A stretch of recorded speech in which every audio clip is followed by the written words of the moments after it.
This fisherman had merely gone out to sea as usual to cast a net for fish, but instead hauled in a bizarre creature. He heard a terrifying howl coming from inside the fishing net. Scared out of his wits, he quickly grabbed his gun and went on high alert. What the fisherman didn't know was that the creature he had killed was far from ordinary. It was precisely that shot of his, one that seemed to save his own life, that quietly ignited a war between the land and the sea. A few days later, Barclay, an ordinary clerk at the unit in the UK, received the news, ordering him to rush out to carry out the mission as soon as possible. After getting divorced, Barclay lived with his daughter. Since he was worried about leaving the child alone at home, he hastily told his daughter to call her mother, and he would drive her there first later. Then the father and daughter went downstairs. Sergeant Kate asked why he was bringing the child on the mission. Barclay explained that his ex-wife's house was very far away. He really couldn't bear to let his daughter take a stranger's car at night. Luckily, it was somewhat on the way to their destination. Kate was also helpless. After dropping the child off at her mother's house, Barclay had a brief conversation with his ex-wife, before finally getting in the car with peace of mind. Kate said that normally, emergency missions wouldn't require a grassroots employee like Barclay, but as luck would have it, someone who went on a mission to Scotland hadn't returned, so they had to ask Barclay to fill in temporarily,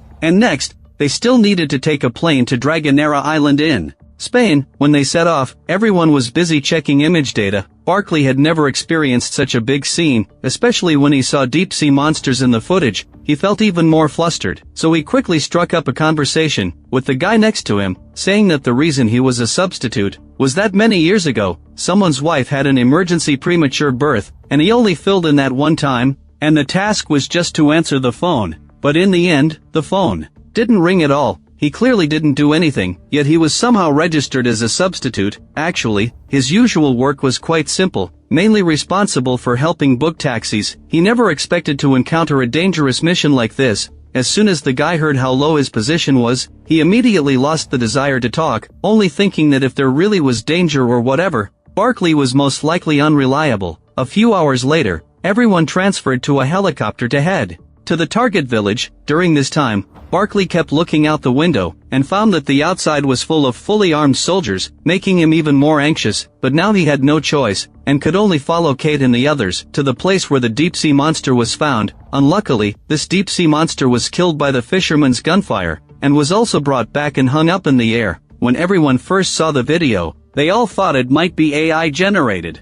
Unexpectedly, when they arrived at the scene, they found that the deep-sea monster actually exists. This was really incredible. In mythology and superstition, we call them sea devils. But now it was different. Humans called this type of deep-sea monster sea devils. As the commander of the unit, General Pierce, curiously asked whether the sea devil in front of him was male or female, the scientist replied that it was hard to distinguish, because the male and female genital structures were the same, and there was a pearl in the sea devil's throat. This pearl had no special features. General Pierce thought the pearl was just an ornament, not something produced inside the sea devil's body. He suggested giving it back to its owner. After that, the general determined that the dead sea devil didn't pose any threat, and told the scientist to lead the team to withdraw first. He would leave people to conduct a deep scan, and record it for the file. And the next task was to go to the seaside, to find out what the sea devils did, living in the deep sea. After all, 2/3 of the earth was water. The sea devils' territory was even larger. Humans should have a sense of crisis. At the general's order, the sonar equipment was activated instantly. The general knew that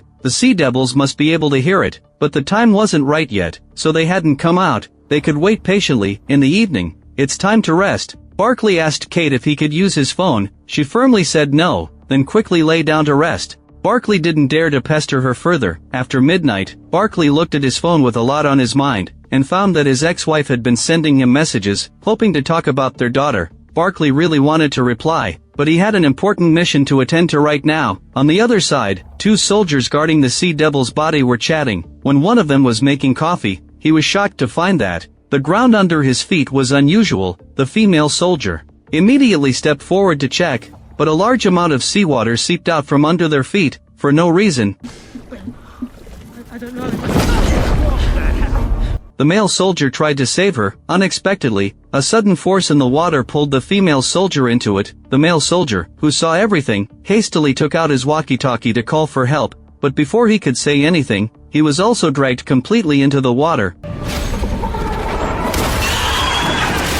At the same time, Kate remained alert even in her sleep, even though the walkie-talkie only emitted a few seconds of static. She still sharply caught the sound. She immediately got up and listened carefully. Suddenly, a shrill alarm went off. Everyone assembled quickly. General Pierce wanted to know what was happening. His female subordinate reported that the on-duty soldiers were missing, and the dead Sea Devil had also vanished without a trace. The general refused to believe it and rushed to check. At this point, the ground had returned to normal, but there was no sign of anyone. Just as he was wondering where the missing soldiers had gone, Barkley suddenly pulled a chair out of the ground. The general was confused and quickly took out his walkie-talkie to ask about the soldiers' whereabouts, only to hear a voice coming from underground. He frantically dug at the soil, never expecting the on-duty soldiers to be underground. This incident made everyone's hearts clench with anxiety. Barkley knew that the two dead soldiers were only in their 20s. They should have had bright futures ahead of them. The more he thought about it, the more depressed he became, and Barkley kept complaining and grumbling. When the general heard this, he quickly apologized, but Barkley complained that he never wanted to be part of this. He was clearly just an ordinary clerk, yet he had been accidentally dragged into danger. The general didn't get angry, though, musing that history was sometimes accidentally created by humans, through a series of mistakes. But Barkley's presence here was actually quite reasonable, because UNIT had a rule. Times of historical or cultural or political impact, a member of the civilian staff must stand alongside the military. Barkley was left with no way to refute, and could only stare blankly at the general. The general said, "Get some rest early," and turned to leave. At this point, Kate's mood turned very unpleasant, saying that she had worked tirelessly to get a first-class degree, and trained rigorously at the military base for 3 years, to earn the opportunity to take part in such an important mission. You blundered in. By mistake. These words didn't comfort Barkley at all. He had met the regenerated doctor who a year ago, even though it was only a brief moment, it had a profound impact on him. He knew there were too many unexplainable things in the world, and he only wanted to be the simplest ordinary person, but he never expected to get involved in danger anyway. He asked Kate what exactly the Sea Devil was. She explained to him that the unit's role was to investigate extraterrestrial life forms, but the Sea Devils weren't extraterrestrial creatures. Strictly speaking, they were the indigenous inhabitants of Earth. They had existed since the Earth was totally covered in water. Later, humans thought they had become extinct, but investigations revealed that the Sea Devils had only been forced into a dormant period due to planetary restructuring. Now that they had woken up, humans had to be on guard, because putting themselves in the Sea Devils' shoes, if humans had slept for millions of years and woke up to find the Earth had a new ruler, the first thing they would want to do is take it back at all costs. As soon as he finished speaking, someone suddenly shouted that life forms had been detected on the seabed. The soldiers all raised their guns and went on alert. Kate also grabbed Barkley and ran as fast as she could. Quickly taking cover behind a bunker, she handed Barkley a camera, telling him to record everything he saw. If any humans were killed by the Sea Devils, this could serve as evidence for humanity's counterattack. Barkley followed her instructions and turned on the camera. Soon, an Sea Devil emerged from the sea, but it didn't seem to intend to attack. The soldiers didn't dare to act rashly for a moment. Just then, the general came over, and told the soldiers to put down their weapons immediately, and asked the technicians if the sonic translator was ready. Receiving an affirmative reply, the general spoke first, saying he wanted to conduct friendly negotiations with the Sea Devils. The Sea Devil immediately accused humans of killing their kin. The general replied that the Sea Devils had also killed 2 humans, hadn't they? The Sea Devil thought this made sense, and agreed to negotiate with humans calmly. But when the general said he wanted to establish friendship between the oceans and the land, the Sea Devil gave a negative response, demanding to speak to all of humanity, and refusing to negotiate with a single government. As it spoke, it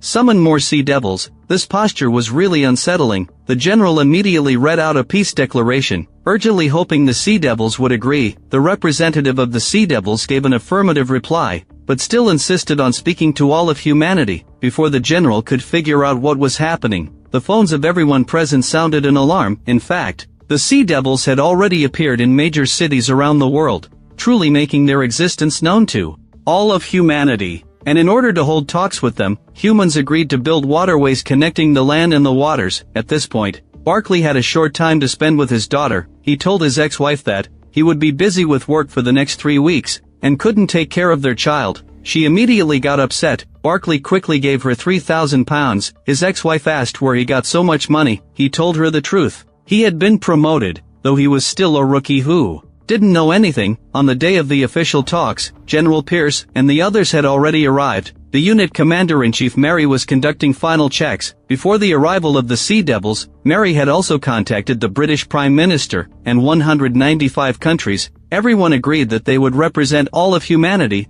in conducting friendly negotiations with the Sea Devils. Hoping that both sides could coexist peacefully, everything was ready, and Mary ordered the waterway to be filled and sealed. At such a crucial moment, the waterway actually started leaking. The workers panicked and rushed to repair it. Luckily, it was finally fixed, and Mary ordered the gates to be opened to welcome the distinguished guests. Through instrument detection, it was found that 3 different forms of sea devils had arrived. Among them were 4 upright spine ones, the kind they had seen before, and 3 unknown life forms that they had no prior knowledge of. One of these 3 was particularly unusual. Soon, they made their collective appearance. When the most unusual sea devil appeared, everyone was stunned, because this sea devil's face was too similar to a human's, and she was a high-ranking envoy of the Sea Devils. Just then, the envoy selected by Britain stepped forward to negotiate with a translator. Before he could say 2 words, the envoy spoke in English, saying they didn't need a translator. That saved a lot of trouble, not wanting the atmosphere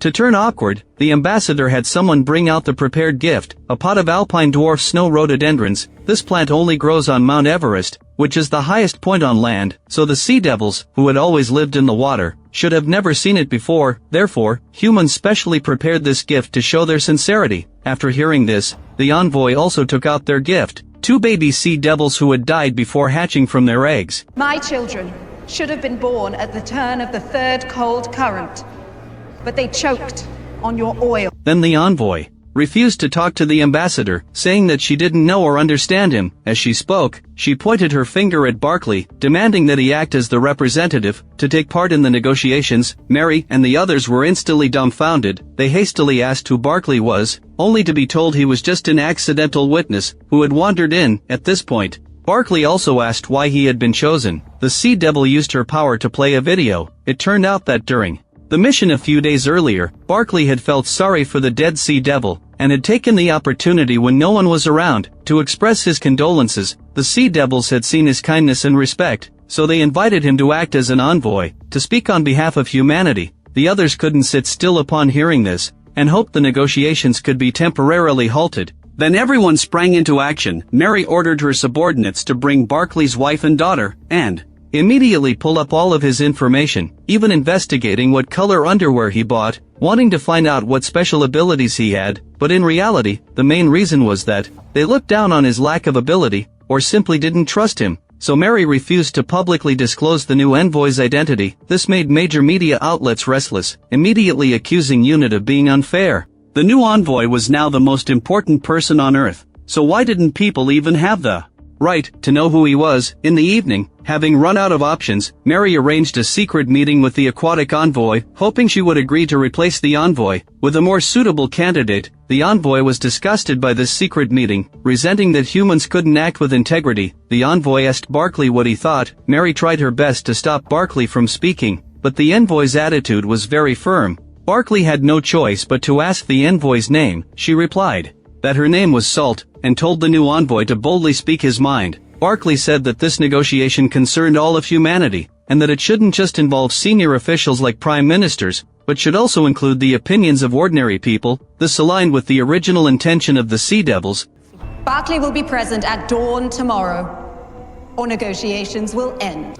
Then Barclay was escorted into the car by soldiers. Seeing Mary in the car, he cautiously asked if she was going to silence him. She rummaged through her pocket and said she had forgotten her gun, but immediately pulled out her gun after speaking. Barclay was so scared that he shouted that he was an innocent civilian. He said that what he had said earlier was just him not being able to hold his tongue, just like when he proposed marriage before. When he got nervous, he tended to talk too much. He didn't want to die so casually. Now that Barclay was the one chosen by the Sea Devils, how could Mary let him die? She hoped Barclay would obey and help humans and the Sea Devils achieve peaceful coexistence. After all, the Sea Devils had a vast territory and possessed incredible powers. If a war really broke out, humans would definitely not gain any advantage. No one wanted to see their homeland torn apart by war, so peace was particularly important. And next, Barclay would be placed under special protection. On the way to the hotel, Barclay asked what would happen to his family, but when they arrived, he found that his ex-wife and daughter were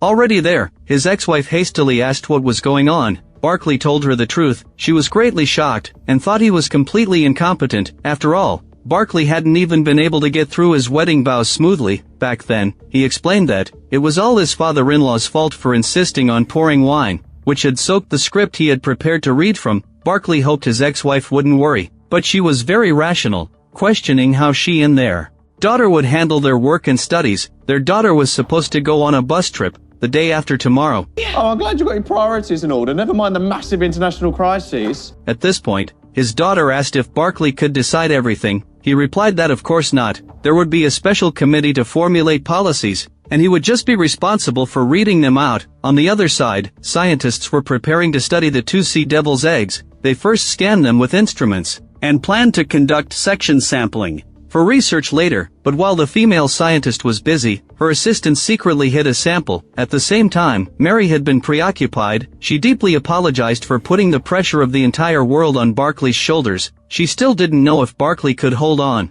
but she couldn't change any of this, although it couldn't be ruled out that ordinary people could accomplish great things. In her opinion, there was one condition for that. But they're usually traveling with the doctor. The next day, even though Mary tried her best to hide the new envoy's identity, Barclay was still exposed. Journalists swarmed the hotel entrance to broadcast live. Mary demanded to know who had leaked Barclay's hotel photo. Her subordinates reported that after investigation, it was found to be General Sola, the French military representative. Mary was so angry that she ordered them to contact the French ambassador. On the other side, General Sola was about to enter the conference hall, but was stopped by soldiers, who told her she was now banned from entering. At this point, Barclay was about to make his appearance. Mary repeatedly warned him not to make any mistakes, telling him to read every word from the document for his speech, saying the safety of all humanity rested on his shoulders. Barclay asked that if that was the case, what was the point of him being the envoy? Mary told him not to joke around like that, then led Barclay into the hall. Everything was ready, and Mary ordered the waterway to be filled with water. A few seconds later, Salt and the other sea devils arrived. Barclay immediately began reading the document verbatim, as Mary had instructed, but Salt didn't play by the rules. Before Barclay could say more than a few words, she asked for a glass of water. Someone in the audience poured a glass of mineral water. Salt said she wanted river water. Mary hastily ordered someone to fetch water from the river. Soon, a glass of murky river water was brought over. Salt told Barclay to drink it all. Mary would never actually sacrifice him, and immediately had experts revise the conversation script in real time, instructing Barclay to read the new version. Barclay followed the new script, and shifted the topic to water pollution control. Salt told him to stop using government jargon, saying those words were too hypocritical. She wanted Barclay to speak his own mind. Barclay, stick to the script. Barclay. Faced with Mary's constant pressure, Barclay finally decided to take off his earpiece, and bravely voice his opinions, saying that humans were foolish, never considering the consequences of their actions. Some companies recklessly dumped toxic wastewater into the ocean, yet no one stood up to stop them. Instead, everyone chose to stand by and do nothing. Little did they know that the next generation was watching everything. They all knew to protect the water resources they depended on for survival. Yet most adults weren't even as sensible as children. It was time for humans to wake up. I think you are my favorite human. Hearing this, Barclay was over the moon with pride, but when he turned around, he realized he was the only one laughing. After going back to the hotel, Barclay excitedly shared his experience of the day with his daughter and ex-wife. His ex-wife looked at him with newfound admiration, musing that he was finally no longer as cowardly and incompetent as before. In the evening, his daughter came to talk to Barclay, saying she had watched his speech video repeatedly. It was a bit all over the place, but she felt truly proud from the bottom of her heart. But she was a little worried about her father's safety, afraid that terrorists might want to provoke a war, and thus target him and them. Barclay told his daughter not to worry, adding that the military would come tomorrow to move her and his ex-wife to a safe house for protection until the negotiations between humans and the sea devils were over. At the same time, Mary was in a dilemma. France had apologized and requested that General Sola be allowed to return to the conference. Mary had no choice but to agree. The next day, Kate escorted Barclay to the conference hall again. Barclay asked if he could see his daughter one more time before leaving. Kate refused, telling him not to worry, assuring him that the safe house would be much safer than the hotel. Then Barclay spoke to Salt again, reading from the script. saying that humans could guarantee a 50% reduction in water pollution by 2065 and would continue to work towards solving the problem thereafter. Salt wasn't very satisfied and wanted to know why the progress was so slow. Barclay read from the script, explaining that raising funds and resources would take time. Salt couldn't see any sincerity from humans. They were unwilling to wait 40 years, only to still not fully resolve the issue in the end. You've waited millions of years beneath the ocean. Now we are asking for just 40 more years to reset. This statement ignited Salt's anger. She angrily questioned how, in 40 years, she was supposed to watch her companions die one by one miserably, from garbage and sewage. This was simply unacceptable to her. Barclay apologized sincerely. I believe that you are sorry. But are your leaders? Then Salt asked if humans wanted to speed up the process. Barclay gave an affirmative answer as per the script. Salt said that if that was the case, she could solve the problem right now. After speaking, Salt looked out the window, and the sky instantly turned dark with dense clouds. At this point, a plastic bag fell from the sky. Pedestrians on the road stopped to watch one after another, only to see more and more plastic waste raining down from the sky. Oh my god. These marine debris threw the city into chaos, and it wasn't just this one city. This was happening all around the world. Upon learning of this, Mary immediately ordered the evacuation of the crowd. Then she went to Salt and demanded that she stop immediately. We are cleaning up your mess. At the same time, Barclay called his ex-wife, explaining to her why there was a plastic rain. His ex-wife anxiously said that they had been stuck on the way to the safe house by the garbage before they could arrive, and now they could only try to get back to the hotel. Barclay told them to come to him. His ex-wife hastily told the driver to turn around, but as more and more garbage piled up, the roads became congested with traffic. The driver was even hit and left with a bleeding head. His ex-wife told their daughter to go find her father first, while she stayed to check on the driver, but the driver was already dead. On the other side, Barclay learned that his daughter should be arriving soon. He hurried outside to look for her.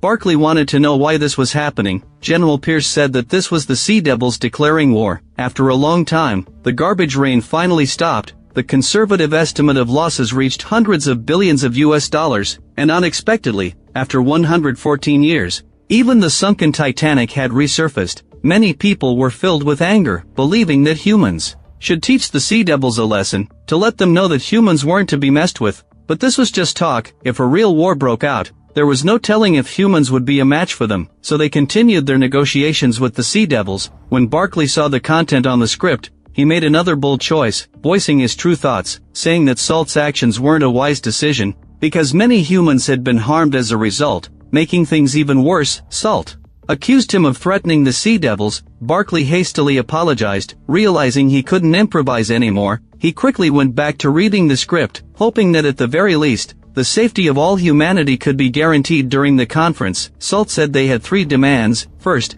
clean up pollution in the oceans and rivers. Second, all water areas must belong to the Sea Devils. Upon hearing this, some island nations were dissatisfied, asking if they would no longer be allowed to go out to sea in the future. Salt said of course, humans evolved on land, not in water or the sky. Live in the ocean. The skies are not your concern. The air above the ocean is the ocean.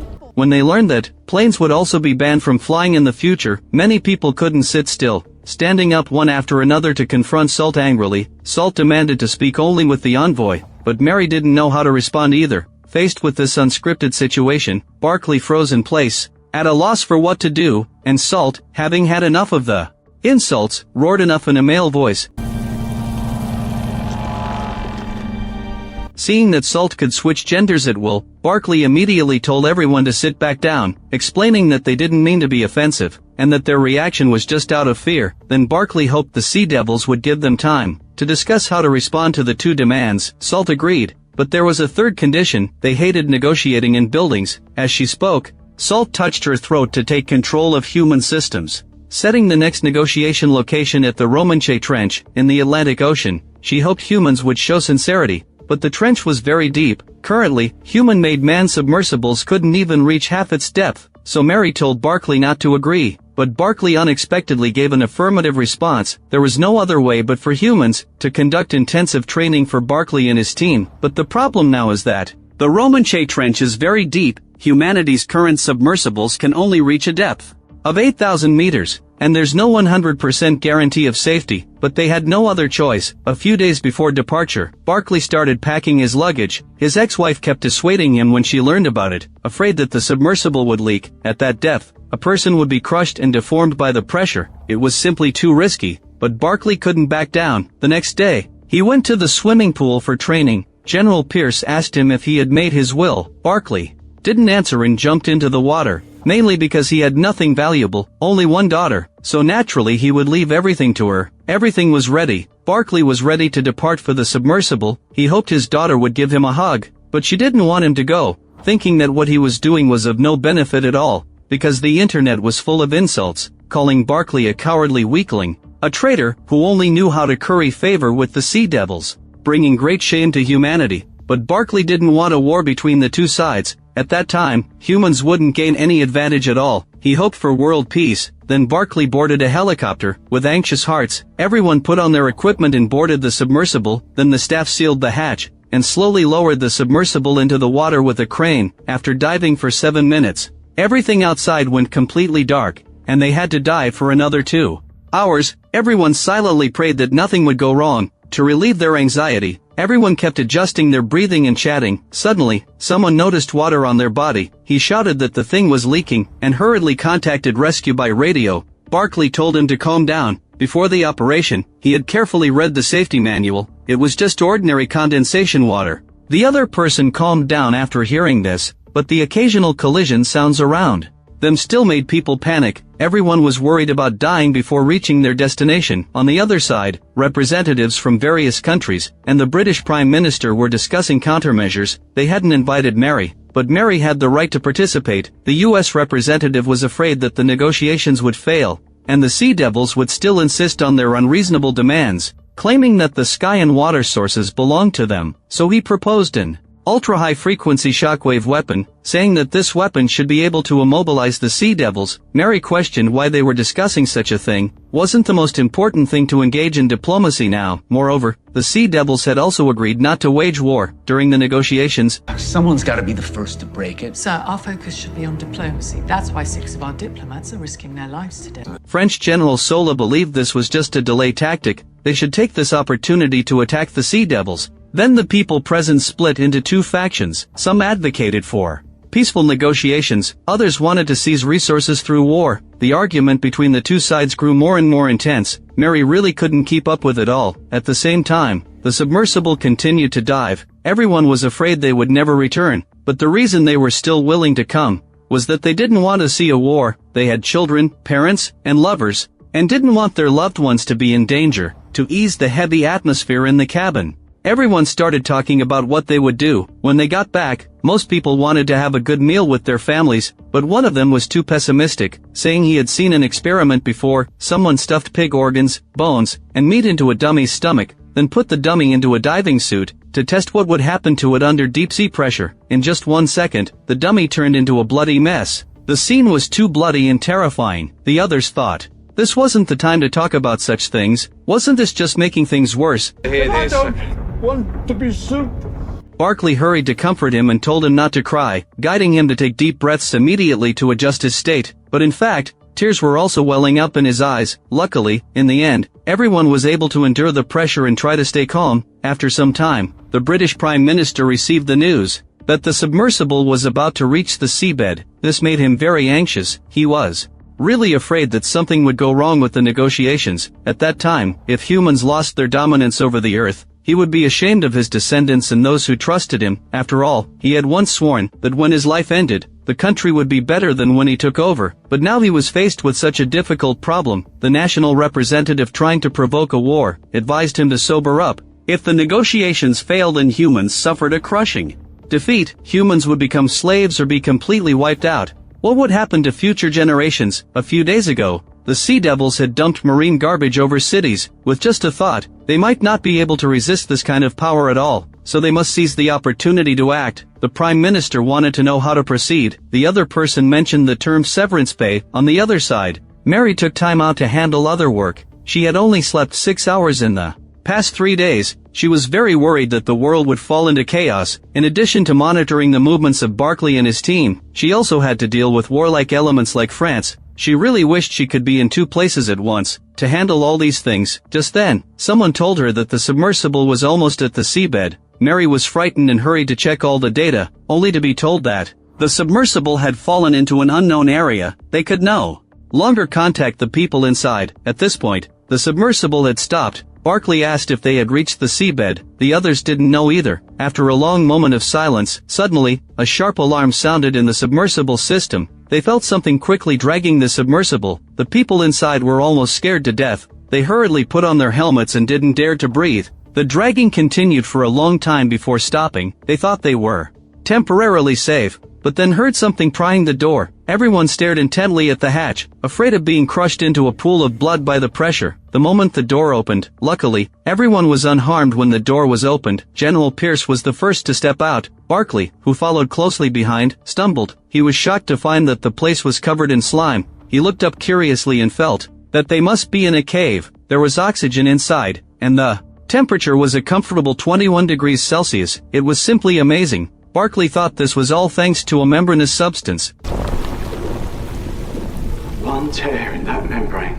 As soon as he finished speaking, a rapid whistling sound suddenly came from above. Everyone thought there was danger, hurriedly asking what on earth it was. Just as they were confused, Salt appeared. She greeted everyone and said they could take off their helmets without hesitation, but no one dared to do it, fearing the Sea Devils had some kind of scheme. Salt walked up to Barclay, asking if he trusted her. Barclay gave an affirmative answer. Then Salt took action. Luckily, Barclay had no adverse reactions. The others felt relieved and took off their helmets. But suddenly someone shouted that water was leaking from above. Salt told him not to make a fuss. This place was absolutely safe. After saying that, she told everyone to follow her to the negotiation venue. At the same time, Mary was almost driven crazy with worry. She hadn't received any response from Barclay and his team, but didn't dare to make the news public, because once the warlike factions found out about it, they would definitely demand an immediate war. Her subordinate hoped she would go home to rest, otherwise he would expose the matter. Mary knew the other person was also worried about her health. Helplessly, she had to agree to go back to rest. On the other side, on the way to the negotiation venue, General Pierce curiously asked why there was light in the deep sea. Among the diplomats was a biologist, who replied that many deep-sea creatures had the ability to bioluminesce, including some plankton, bacteria, and fish. This was the wonder of different species. But strangely, as everyone walked on, the wall suddenly moved. Barclay realized that Salt wanted to talk to him alone. She stroked his face, thinking it was rough and warm. He took the opportunity to want to feel the difference of the Sea Devils. Salt agreed. When Barclay placed his hand on her gills, he seemed to feel a surge of power. Then he said he was very nervous, because he didn't want to mess up the negotiations. After all, it was about the safety of billions of humans. End the conflict between our species before it's too late. Barclay nodded in agreement. Just as he was about to say something else, General Pierce and the others caught up. Then everyone continued to the negotiation venue, but they were instantly stunned when they arrived. Dense crowds of aquatic soldiers filled their view. A sense of oppression hit them head-on. Welcome to our domain. At this time, although Mary had come back to her apartment, she still didn't forget about work. When she heard her subordinate Shirley calling her, she anxiously asked what information she had found. The other person replied with one word, fracture, and it had been repeatedly mentioned in a short period of time. Mary didn't understand the meaning of this word. Okay. When Mary came to her senses, she was shocked to find that her subordinate had been shot in the heart while protecting her. She hurriedly covered the other person's wound with a blanket, begging her subordinate not to leave her. At this point, the red dot of a sniper rifle aimed at her head again. Will Mary be able to escape unharmed? On the other side, before the negotiations between humans and Sea Devils, the old man who had been wailing all the way took out a gift. It was a globe. Salt was about to take it when unexpectedly the globe deformed. Is lost.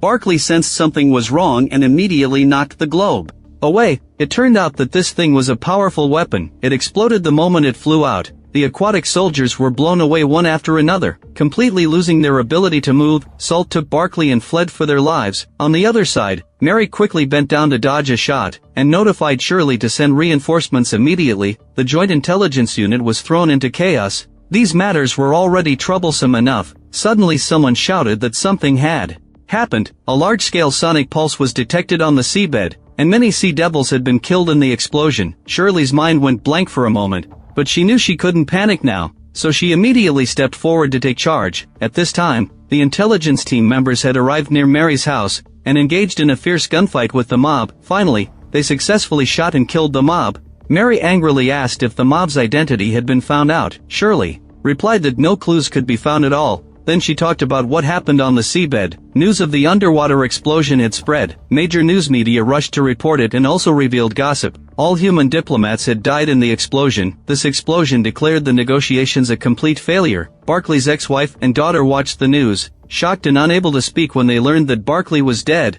But Barclay wasn't dead at all. He was taken to the sea surface by Salt. In the evening, Salt issued a harsh warning through the news media, saying that humans were too fond of trickery. For this reason, they had to kill all diplomats, and refused to engage in diplomacy with humans. If anyone dared to approach the water, the aquatic soldiers would kill him right away. But if Salt really thought this way, why would she risk her life to save Barclay? Moreover, Salt seemed to attribute the explosion to the sea devils. This was obviously problematic, and after watching this declaration of war video, Shirley also thought its credibility wasn't very high. Suspecting that it was maliciously forged by someone, late at night, Barclay contacted Shirley in a timely manner, saying that it was one of the diplomats who actually caused the explosion. In order to trigger a war between humans and sea devils, he didn't hesitate to sacrifice his own life and the lives of others. That biologist was only 28 years old. For world peace, he dived into the deep sea despite knowing the dangers, but in the end, he ended up with such a fate. Barclay really couldn't accept the reality. Shirley told him to adjust himself well. The most important thing now was to come back safely. As they were talking, Mary suddenly rushed over,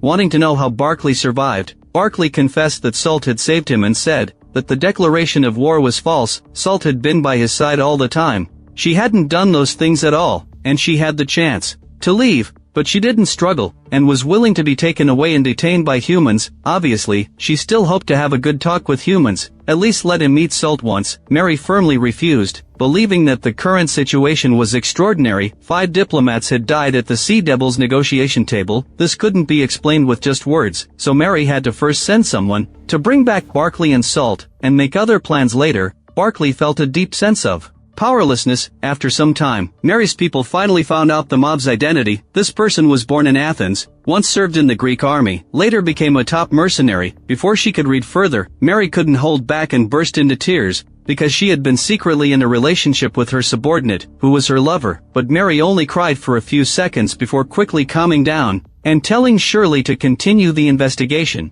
to find out who had hired the mob. At the same time, the British Prime Minister questioned the US representative. The other person said that the mob had nothing to do with them. If they really wanted to kill Mary, they had 1,000 ways. The Prime Minister was displeased when he heard this. He wouldn't allow the other person to disrespect Mary, because Mary had made too many contributions to world peace. The French representative had anticipated this, and immediately said what she had found. The old man among the diplomats had previously been diagnosed with terminal cancer, and he belonged to a private think tank, founded by a wealthy man. And their motives are clear.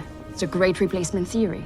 Terrified of Homo aqua replacing mankind. This think tank is British. The Prime Minister hastily distanced himself, saying they had nothing to do with the explosion. But the problem was that words alone meant nothing. The French representative also found out that the old man was good friends with a knight named Spears. This man was the Prime Minister's close friend, and had offered him a lot of help. The Prime Minister was very shocked. He had always thought Spears wasn't very bright. How could this guy be involved with the think tank? The US representative emphasized that this was the truth. Although Spears wasn't intelligent, he was very wealthy. He had invested a lot of money in the think tank. If the investigation followed this lead, it would soon lead to them. The Prime Minister was terrified, and wanted to know how to solve the problem. The US representative said they were all on the same side now. Spears owned a seafood company. Many people had complained that his company polluted the water sources. It was he who had angered the sea devils. This was a great opportunity to exploit. Now they just needed the Prime Minister's permission to take immediate action. The Prime Minister thought for a moment and agreed. Late at night,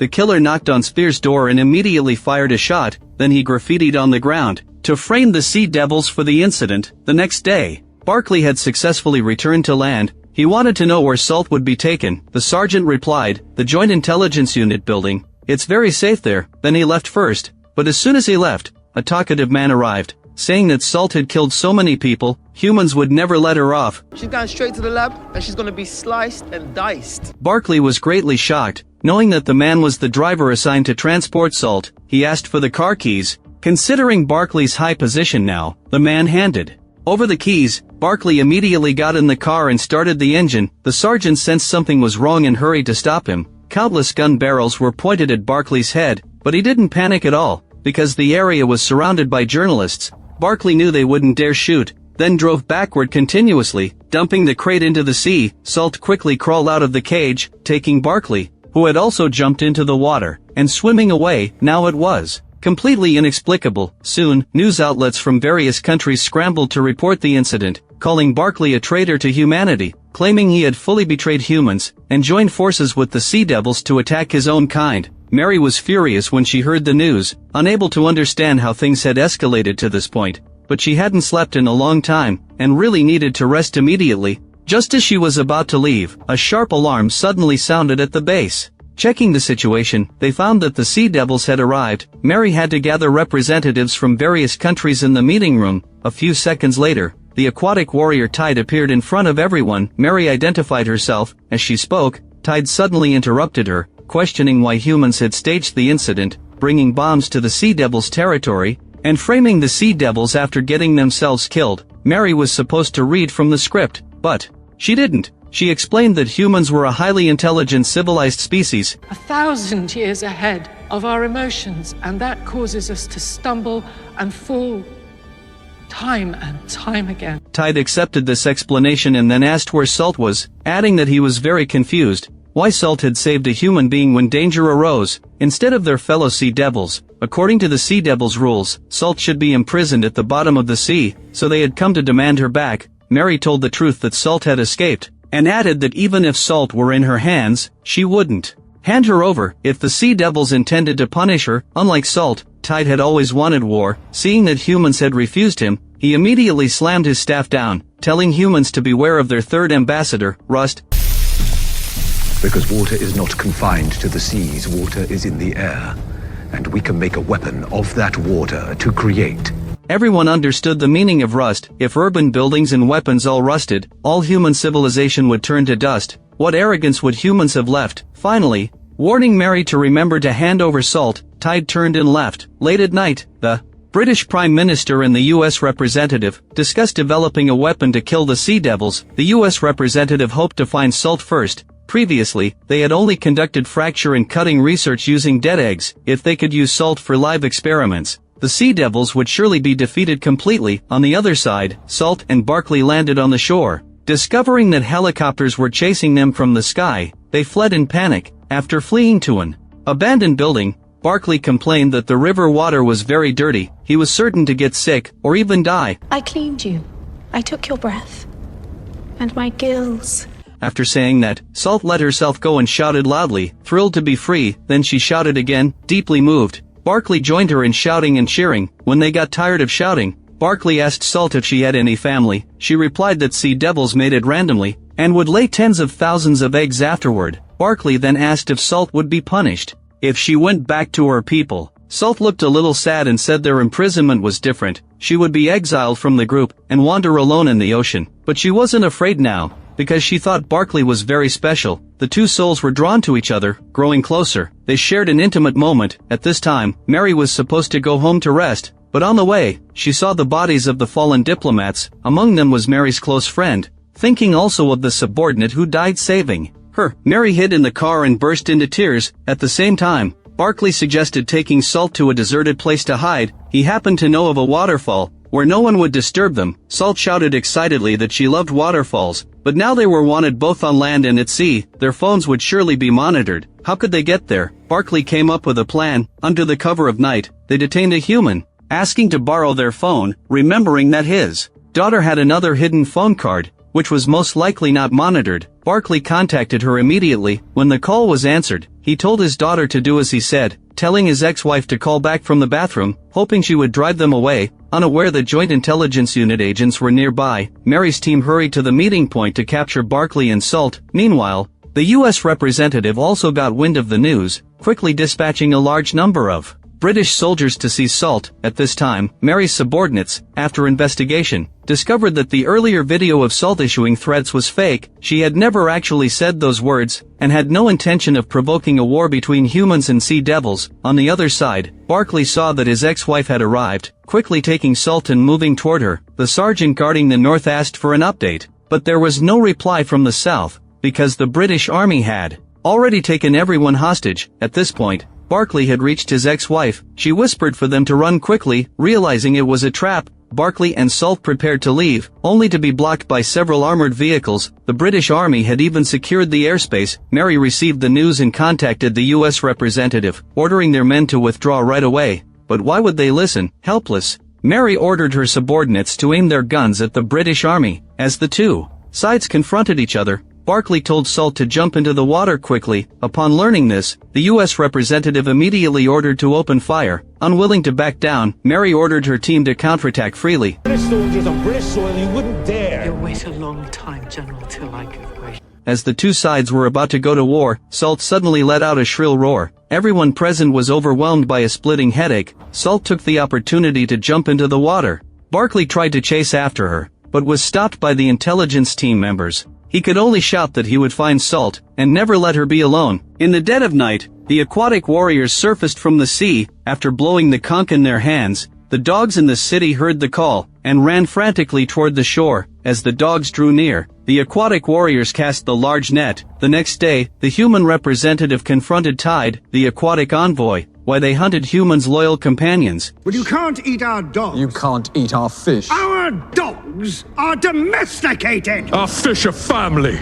Mary from the Joint Intelligence Unit watched the entire quarrel unfold, and believed the Sea Devils had ulterior motives for their actions, perhaps attempting to divert humanity's attention through this incident. As she pondered, a familiar figure appeared beside her. It was her lover, who had died taking a bullet for her. Mary's mind went completely blank. Realizing her mental condition had become quite severe, she rushed to see a doctor and explained that this state had lasted for several days, especially when she got home from work. She would always see him bustling about the house. Before the doctor could say a word, Mary said that she knew this was post-traumatic stress disorder, and that she had been taking medication consistently. She had come this time to ask if the dosage could be increased, for there were far too many crucial matters requiring her attention. She had to stay completely focused. But the doctor turned her down flat, and added that Mary must not continue working under any circumstances. She would report the situation to her superiors shortly. Mary refused to let that happen, and exposed the doctor for cheating on her husband, and having a daughter with another man. She threatened the doctor with this secret, to stop her from reporting to the superiors, and this tactic proved to be very effective. On the other side, workers put up warning signs all along the waterfront, and Joint Intelligence Unit soldiers stood guard nearby round the clock. They had to remain vigilant at all times, until the negotiations with the Sea Devils yielded results. At the same time, human Ambassador Barclay was undergoing a psychological evaluation. Ever since he was brought back to the Joint Intelligence Unit, he had been complaining of splitting headaches, yet a full medical examination by the doctors revealed no abnormalities whatsoever. After all, Barclay had ventured to the seabed nearly 8,000 meters deep, and returned safely without the protection of any diving equipment. It was nothing short of a miracle. These words didn't cheer Barclay up. On the contrary, they made him feel even worse, for the only reason he was still alive was thanks to Salt, the former aquatic envoy. But now the two of them had been forced apart. Barclay wanted to find Salt, but he was being held captive, and that was when his headaches would flare up. But the pain would subside as soon as he came into contact with water. At this moment, Mary finally figured it out. The Sea Devils' dog hunt was merely a diversion to distract humanity. In reality, they had been secretly plotting mischief, attempting to melt the glaciers. At this rate, Antarctica will double its loss, 300 billion tons of ice per year. Unbelievably, the ice shelves that weren't supposed to melt for years or even decades had completely melted away in less than 6 hours. Under the Sea Devils' manipulation, if the Sea Devils continued to melt the glaciers at this rapid pace, Once all the ice was gone, the global sea level would rise by 100 meters. What's more, carbon would be released into the atmosphere. Even if humanity survived the drowning, there would be no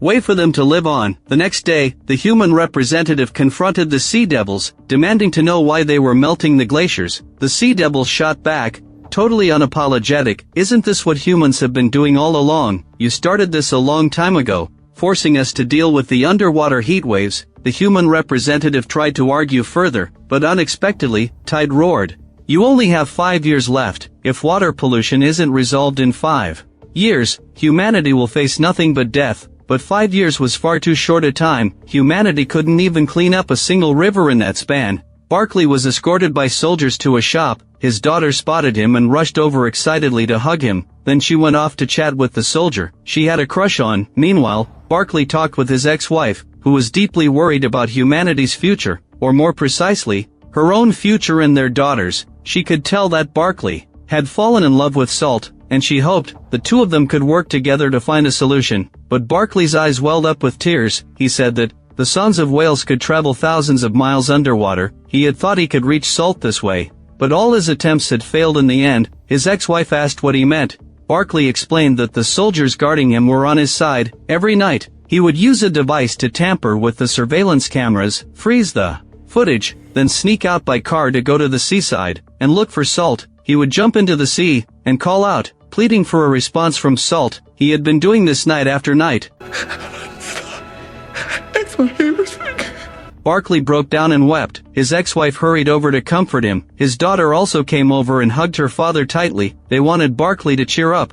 What Barclay didn't know was that, even though he had fooled the Joint Intelligence Unit, he had failed to deceive the French and American military representatives. In fact, the soldiers helping Barclay had long since defected to the U.S. military camp. They monitored Barclay's movements every night, and knew that he had been trying to contact Salt all along. They too wanted to get their hands on Salt, to create a super weapon, and by studying the genes and tissues of the advanced sea devils, uncover the secret behind the sea devils' superpowers. But the problem now was that, even Barclay couldn't get in touch with Salt. The U.S. military representative believed that Salt had probably fled to a very distant place. The French military representative thought there was another possibility. The government had placed numerous jammers along the coast. Perhaps the problem lay with these devices. She would find a way to turn off the jammers first, then proceed with their fracture plan. The next day, Mary went to ask the British Prime Minister to sign some documents. The Prime Minister said that such trivial matters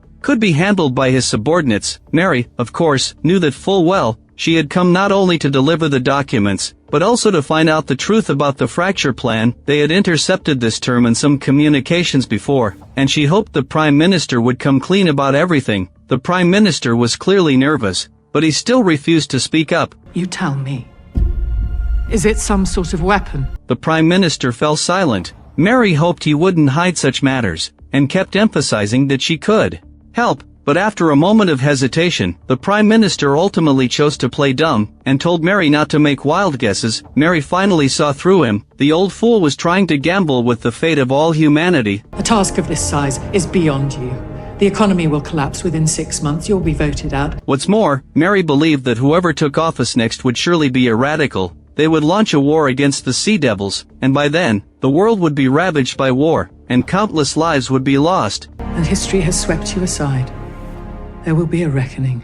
Furious, the Prime Minister immediately contacted the U.S. military representative. Late at night, a soldier brought Barclay his dinner. After carefully inspecting it, Barclay picked up a beer and took a sip. The soldier secretly pressed a button, and the surveillance feed was altered in an instant. Before long, a group of people in white coats pushed a cart toward the room. They set up equipment outside the hotel. Once everything was ready, they pushed the cart to find the drugged Barclay. They injected a tube of liquid into him, then quickly packed up their things and prepared to leave. Before leaving, they sprayed some antidote on Barclay's face. A few seconds later, Barclay regained consciousness. He planned to sneak out again to look for Salt. After sneaking out of the hotel, he went to the seaside and called out. Unexpectedly, this time he actually managed to wait for Salt. Overwhelmed with excitement, he rushed into the water, shouting that he had come here to call out every single night. Salt said she hadn't been able to hear him at all, but regardless, they had finally met today.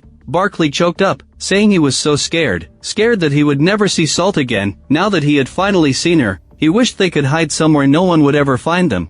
But Salt said they couldn't leave. Human civilization was hanging by a thread. If the glaciers melted, everything would be destroyed. She hoped Barclay could save humanity. Barclay broke down, saying no one was willing to listen to him. He was just an insignificant nobody, and now without Salt, he was nothing at all. Salt told him not to lose heart. And tell your people to ask for accord. The word carries an ancient weight that every one of my kind will have to respect. And Salt knew that if they wanted to achieve peaceful coexistence, Barclay had to seek help from people he trusted, and must never let the radicals find out about this. With that said, Salt jumped into the water and left. Shortly after, Barclay found Mary, and told her everything Salt had said. But would the mere words "request a treaty" really make the Sea Devils cooperate? Barclay believed that they should at least give it a try, but to send this message to the Sea Devils, they would need the approval of governments around the world, and it would take at least 3 months to get a response.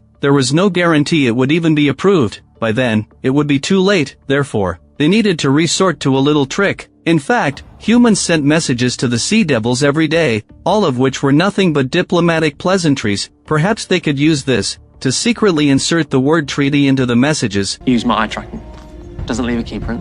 Simply put, through some manipulation, they would disguise the word treaty in a way that humans couldn't understand or detect, yet someone among the Sea Devils would be able to decipher it. So they encoded the word and sent it to all Sea Devils in the ocean. Now all they could do was wait for a response. A few days later, Mary asked how things were progressing. Her subordinate replied that there was still no response. What's more, they couldn't track any trace of the Sea Devils at all. Which means they're planning something. Or hiding. Or scared. What exactly was going on? On Dragonera Island, Spain, several soldiers on patrol were shocked to find a body floating ashore. Upon closer inspection, it turned out to be the corpse of a fully dead Sea Devil. And there were many more bodies floating on the sea surface. The same situation was happening in other sea areas as well. Could it be that the U.S. military representative and his team were behind this? The next day, the incident was being reported all over the world. A large number of Sea Devils' corpses were found floating on the water. To find out the cause of their deaths, Mary ordered scientists to launch an investigation immediately. After an initial examination, the scientists believed it was a viral infection. The Sea Devils' gills had been blocked, and their scales had fallen off in large patches. The shedding has stopped, which means the excess scales build up and they drown. With that, the scientist removed her gas mask and said that she hadn't found any virus on the corpses. This meant that the virus was most likely artificially engineered by humans. Mary realized that this was probably the fracture plan, eliminating the Sea Devils' threat to humanity by directly killing them off. Mary was utterly shocked. Just then, a subordinate brought urgent news. They had received an underwater signal. It seemed that the Sea Devils were sending them a distress call. Shortly after, Barclay was summoned to a meeting room for negotiations. He was eager to see that Salt was safe. After putting on a suit and arriving at the meeting room, he asked Mary if there were any conclusions about the virus. Mary replied that there was no evidence at all to prove who was behind it. With that, she ordered the water gates to be opened. When he saw that the Sea Devils had sent Salt as their representative, Barclay was overcome with emotion. Salt had come to surrender. They had never imagined that humans would be so ruthless, using a virus that had almost wiped out the whole aquatic race. But why had they deliberately spared 1/10 of them? Salt said that there was someone in the meeting room with ulterior motives. They desire our technology. Salt told the culprit not to be complacent. Their technology had already been sunk deep into the Earth's mantle, meaning humans would never be able to get their hands on it. What's more, Salt also said that they would find the culprit sooner or later, because although the virus didn't contain water, it could attach to water molecules, which would be more than enough to lead them to the mastermind behind the attack. Upon hearing these words, the Prime Minister was dumbfounded. He had already begun to imagine the punishment he would face. The French military representative was also overcome with fear. A strong sense of suffocation washed over her. She fled the meeting room in a panic. Just then, Barclay asked if the treaty was still possible. Will never happen. It was a way of two species joining and sharing and celebrating. Mary proposed a compensation plan, giving a trench in the Pacific Ocean to the Sea Devils and providing them with protection in the future. To prevent them from being harmed by noise pollution and viruses, Salt said that they would accept this proposal, but she knew full well that on the surface, this place would be a protected area, but in reality, it would be nothing more than a hunting ground, for humans had always taken pleasure in capturing and studying exotic creatures, but the sea devils had no other choice. After all, they had been completely defeated. With that, Salt prepared to leave. Barclay chased after her, asking if they would ever see each other again. But Salt said nothing. This response plunged the entire meeting room into silence. Just then, numerous cracks appeared on the glass of the isolation chamber. The people inside fled in panic. Only Barclay stood rooted to the spot, frozen in place. The soldiers quickly dragged him out. At this point, reporters arrived to interview him. Barclay told them to announce that humanity had won. No sooner had he spoken than a huge surge of seawater gushed in, completely submerging this hypocritical place. A few minutes later, Mary suddenly seemed to realize something. She quickly took Barclay and fought their way out. She stepped on the gas pedal hard and drove him straight to the seaside. Barclay rushed into the water and called out for Salt. Salt soon emerged from the water. To his surprise, gills had grown on Barclay's body. After bidding farewell to Mary on the shore, he dove into the water to live a happy life with Salt. Mary was genuinely happy for them. She decided to take a walk along the beach. She saw someone ahead throwing trash onto the sand. She hurried over to stop them, but to her surprise, the person refused to pick up the trash. Mary had no choice but to pull out her gun. Pick it up! Pick it up! This is the end of the story. As for what the people in white coats injected into the male lead, it was most likely a genetic virus, a virus that could kill 90% of the sea devils, and also caused mutations in Barclay's body, eventually causing him to grow gills. As for why Salt was unharmed, it was probably because she was a high-level aquatic being. When the US, UK, and France developed the virus, they used slices of sea devil's eggs in their research. This virus might only be lethal to ordinary sea devils, and completely ineffective against Salt. What are your thoughts on this? If you enjoyed this channel, please give it a thumbs up and subscribe.